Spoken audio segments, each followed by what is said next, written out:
wujud kidam baqa mukhalafatul lil hawadisi qiyamuhu binafsihi wahdaniyat kudrat iradat ilmu hayat sama basar kalam qadiran muridan aliman hayyan sami'an basiran mutakalliman. Termasuk Indonesia lamun umum, hei manusia-manusia can jelas itu ya kajelema anu nyari cingan bumi nyeun imah anu kokoh beli imah teh lain sakadar puluh juta ratus miliaran kadituna bahkan belas miliar puluh miliar bahkan lain boga imah na hiji ya urusan imam geus masalah geus ieu kalakuan kuari cara ricing di bumi Allah kalakuanana maling korupsi zina judi bahkan teu percaya ka pangeran bahwa nu nyieun langit bumi teh Allah can jelas kitu ka jelema nu eta mibadi hilak ahliya sabada dirusak ahli-ahli nu balaheula awas maka teh dijadikan iboh, teh dijadikan barometer. Allahu nasa wa sabnahum bihurubi. Kau, sia lamun aing ngersakeun sarua aing nyiksa ka sia sakumaha buat baheula. Ku dosa-dosa sia. Lamun sia dosana zina sarua jeung umat Kangjeng Nabi Lot ngadungling moal henteu ku aing siksa seperti Kangjeng Nabi Lot umatna. Lamun sia buang kawarah ka Gusti Allah ka ajak Allah deuleu kaum Samud deuleu kaum Ad teu saeutik nu ku aing baheula teh disiksa terus-terus ieu ku hari Indonesia sia kades mabok ambalaya di Indonesia awas ya cak Gusti Allah zina kuari maga sambalaya menutup kemungkinan lau nasya'u asabnahum bidzunubi iksain sarua jeung umat baheula maling korupsi terus bae awas lau nasya'u asabnahum bidzunubi metek memehna ku Gusti Allah kuari dipanaskeun heula awas baheula teh kaum Adban nu dibere panas teh 3 tahun teu hujan 3 tahun bayangkeun 3 tahun teu hujan hese ka dieu ka ditu tatangkalan geus tandus 3 tahun atuh hujan batla luar biasa turun Rasul diturunkeun ku Gusti Allah Kangjeng Nabi Hud alaihissalam dakwah bejakeun Hud ka umat lamun hayang subur mahmur lah jinawi percaya na ulah ka batu nyembah na ulah ka makhluk coba kain gitu bejakeun dakwah Kangjeng Nabi Hud oh terus-terusan dilelewe ku umatna terus bae dilelewe saya tipisan mu iman ka Kangjeng Nabi Hud panas makin menjadi-jadi diutus salah seorang ka Baitullah datang ka ditu ka Baitullah nu kamari didongengkeun teh ayalah kiriman teh mega mendung wah bararunga majar teh bakal hujan ternyata angin ngeglebuk angin muter sabada Kangjeng Nabi Hud jeung pengikutna titah keluar eta kapan siksa cek Allah tuh jadikeun barometer awas di Indonesia geus sabaraha bulan urang dibere panas hujan di mana-mana guludugan jeung kilatan samarukna hujan bener beureun geus diitung kuari di nagara geus beak sabaraha puluh miliar ieu ganyeun hujan teh nyararaha urang mah asal hujan seuri padahal mah ieu teh geus total sabaraha miliar beakna lamun teu dihujankeun urang teh kuari panasna ambual pohara luar menyengat cirina cek ahli palak mah angin heula kilat teh guludug teh ieu mah hujan kilat angin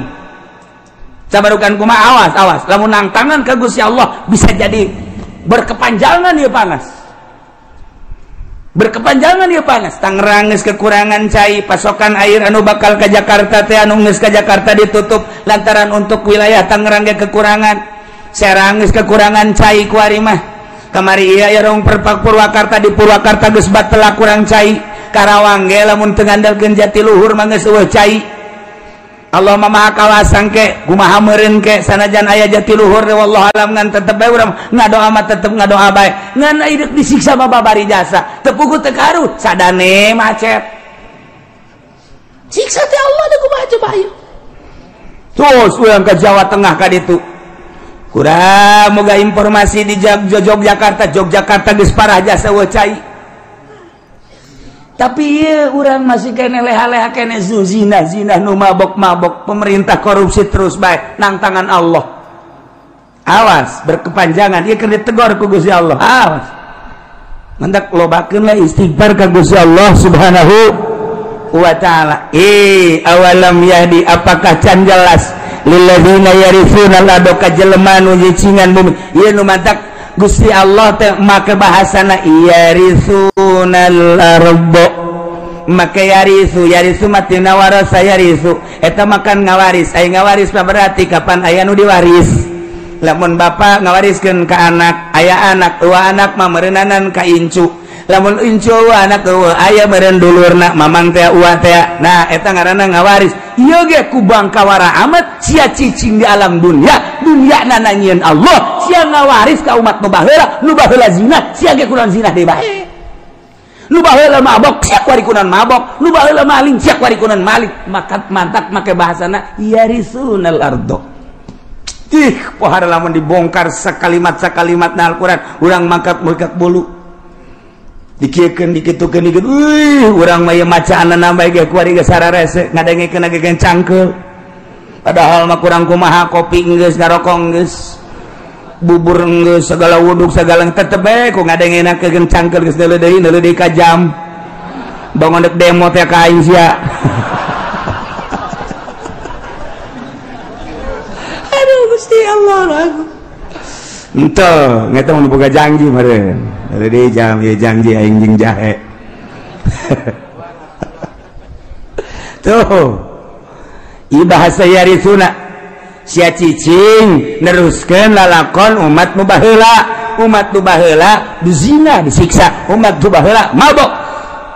disiksa ku Gusti Allah umat nu baheula maling disiksa ku Gusti Allah umat nu baheula kafir disiksa ku Gusti Allah awas sia ngawaris nu baheula sarua sia ge ku aing disiksa deui geus kasaksian ku urang kamari ieu tsunami beuh 200.000 manusia sahina jasa mobil single yang imah bangunan single lenceng asahina jasa kabeh ge dunia jeung manusia seusina asahina urang neuleuh tsunami gempa Yogyakarta tsunami Pangandaran gempa Sukabumi Gunung Galunggung Yogyakarta gunung deui kuari ke batuk-batuk bae gunung deui sarua bae teguran ti Gusti Allah ieu teh ulah kejadian alam sakumaha nu kamari caritakeun ieu teh teguran ti Gusti Allah kuari panas teguran ti Gusti Allah ayo sia Presiden Jokowi nek merubah tentang perekonomian sia nek beralih nu tadina Amerika kuari dek diasupkeun Hong Kong Cina kuari sia dek diasupkeun Cina kuari berangkat ya negara teh ayo sia Amerika tetap baik terus mendesak Cina geus diasupkeun ka urang geus dibuka lebar-lebar asup ka urang sementara jeung Amerika ge can selesai dolar ditaekeun ku Amerika tina 9 naik 10 naik 11 naik 12 naik 13 kuari geus 13,9 geus 14 ayo sia udag-udagan jeung aing berangkat sia Cina cek Amerika perang Cina jeung Amerika di negara urang ti perekonomian urang mah teh naon urang mah teh naon kok jadi kos kieu sih kok jadi kos kieu sih kok beusi meuli 2.000 ngajual buru 1.000 kok beusi meuli 3.000 dijual 2.000 atuh ieu mah bebeatan ka kolor-kolor ieu mah lain gulung tikar gulung balik ieu mah tuh cina kumaha coba ieu perang urang teh nyaho bangsa Indonesia mah kulantaran bodoh atuh seuseurean mah bodoh orang Indonesia mah teu nyahoana naon ieu teh keur perang Cina jeung Amerika di bidang perekonomian kulantaran perekonomian jadi tombaknya tolak ukurna perpolitikan teh jalan perpolitikan di urang teh stabil deka bangun kumaha lamun perekonomian macet kuari Cina kakarek dibuka asuplah ke urang produksi encan Amerika dikatukangkeun sedangkeun bahan baku belianana kudu make dolar taekeun sia ku aing kaudag moal ku sia sementara hitung-hitungan anak ahli ekonomi di urang teh encan mampu kos gila keberadaan anak neuk kumaha sedangkeun jelema nyeun pabrik di depan eta teh make duit negara sekian triliun. Nah perpajakan anak terus melambung teka udah punya anak lantaran nyana teh pajak tanah, pajak bangunan, pajak ekspor impor. Iya teh kapan kudu dipenuhi sementara dolar naik bahan baku kudu dibeli ku dolar. Cina nyerang ka urang, ieu kumaha ieu produksi teh aing balik ka Singapura. Teh saeutik anu boga karyawan 8.000 nyasa tinggal 2.000. Nu boga karyawan 20.000 nyasa tinggal 5.000. Tinggal bangsa Indonesia nu teu nyaon kieu amat sih dek demo ka mana? Oh pelindung di urang mah demo teh. Urang demo ka DPR lagi keur puyeng. Aing boro-boro siap ku aing sarua bae ieu. Nah, ieulah keberadaan Indonesia seperti kieu. Nah, hakikatna menang Allah keur dicoba heulanan. Urang mencari tah hakikat syariatna, aturanana Jokowi nu boga. Kuari keur diresapel kumaha perbaiki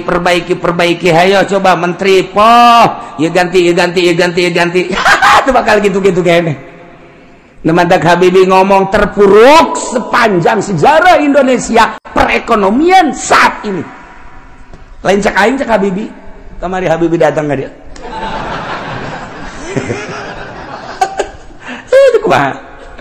nah ieu keur carita keberadaan negara. Kemudian panas Allah ayo sia dek jeung aing udag-udagan sia ayo sia dek ngaluhurkeun pertanian Jawa Timur akan ditingkatkan pertanian Jawa Tengah Jawa Barat geus dipersiapkan di Palembang di Medan di berbagai daerah pokoknya dek ditingkatkan pertanian sebab naon perekonomian bakal macet kunyana geus ka itu ieu perekonomian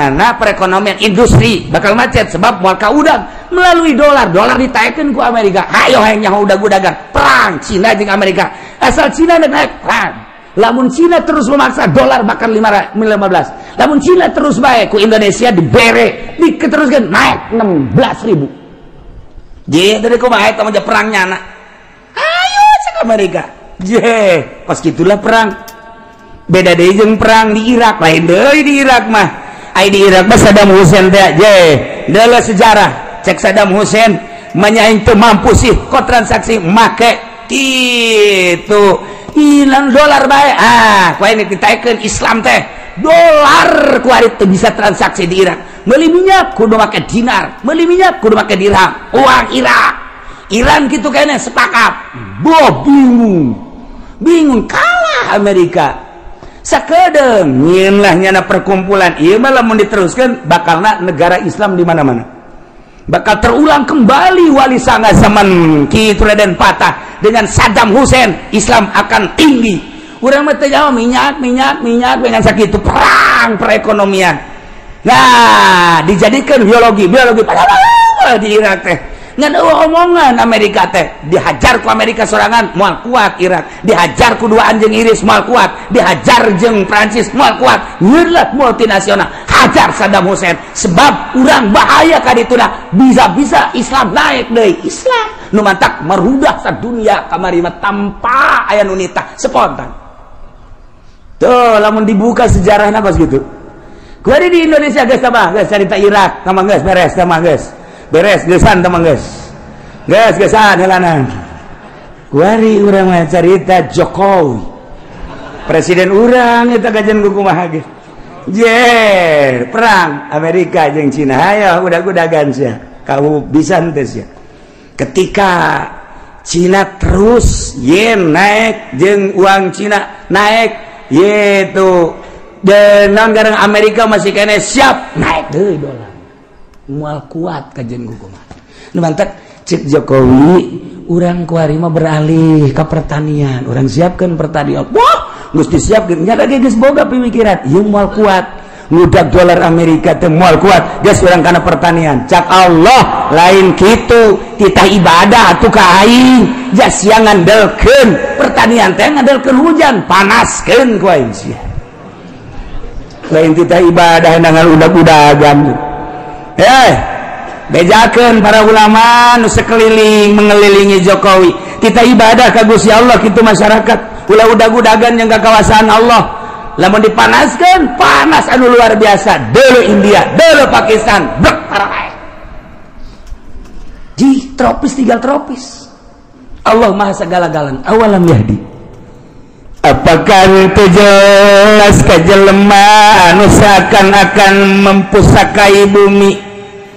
cicing teh nyana jadi warisan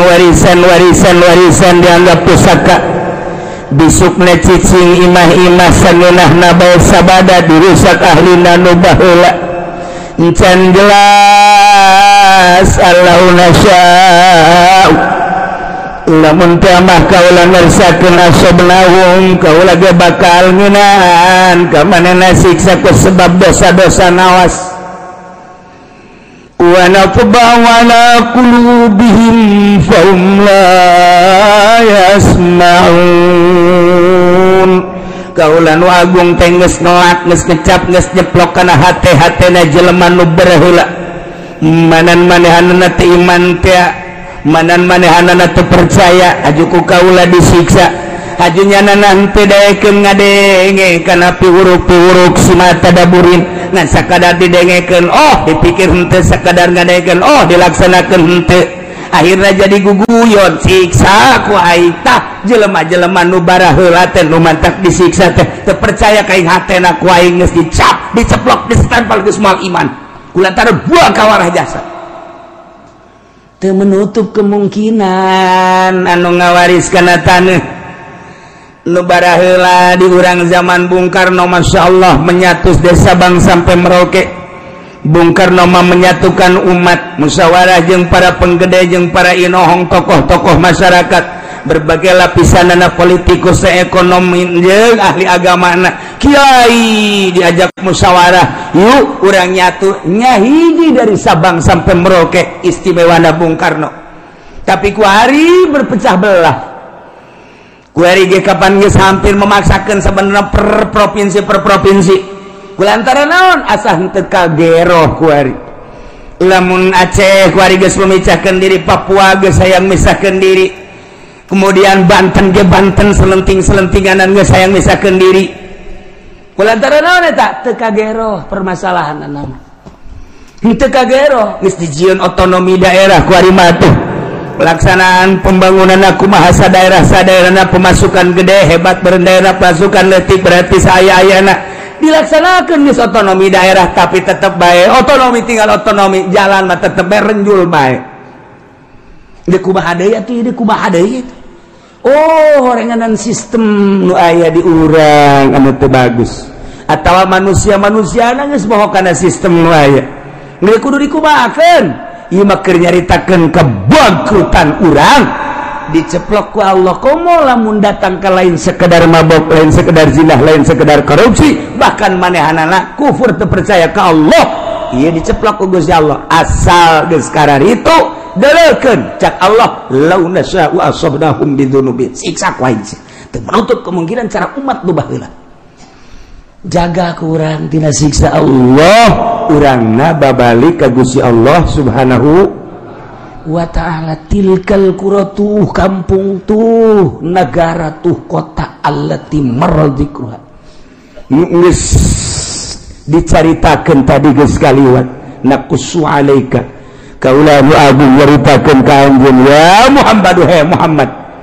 min ambaiha tina caritaan-caritaan eta negara tuh dele ketika di Irak bangkawarah manusia setelah Kangjeng Nabi Adam turun di India kemudian anak baranakan Kangjeng Nabi Adam teh kemudian tas Kangjeng Nabi Adam Kangjeng Nabi Idris di Irak dilanjutkan ku Kangjeng Nabi Nuh alaihis tilkal quratuh kampung Irak tuh negara Irak Utara Dijitulah Kangjeng Nabi Nuh dilahirkan, didinyalah Kangjeng Nabi Nuh dakwah di tengah-tengah masyarakat anu luar biasa biadabna. Didinya maling, didinya zina, saha nu gagah, saha nu menang teu percaya bahwa langit bumi nangieun Allah. Kangjeng Nabi Nuh diutus tita iman ka Allah disansarikeun. Wujud kidam baqa mukhalafatul lil hawadisi qiyamuhu binafsihi wahdaniyat kudrat iradat ilmu hayat sama basar kalam qadiran muridan aliman hayyan sami'an basiran mutakalliman.